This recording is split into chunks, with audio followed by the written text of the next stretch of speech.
report card on how your driving style is, which is kind of interesting.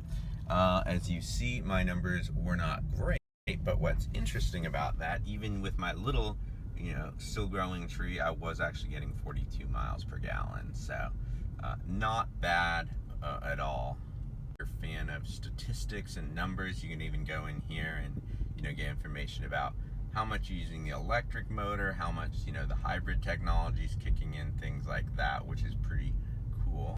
Final conclusion, this car actually, I came in going, it's okay. It's another crossover and a hybrid form of that.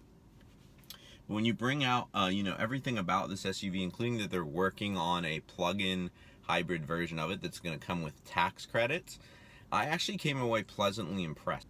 On this particular model, the hybrid tech all worked. The battery being low helped lower the center of gravity, things like that. It still had a 1.6 liter direct injection engine and a dual clutch transmission. So Kia definitely, although this is an eco hybrid, made it feel nice. Not to mention the features that you get for this value is very high.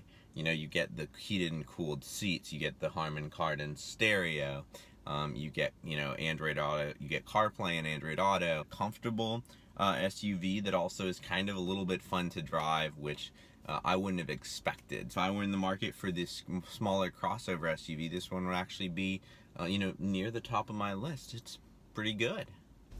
So first off, with the battery power in the EV start mode, if you put it over in the Sport, you get both technologies working for you right off the line. So you get the instant torque of the battery plus the engine to do that.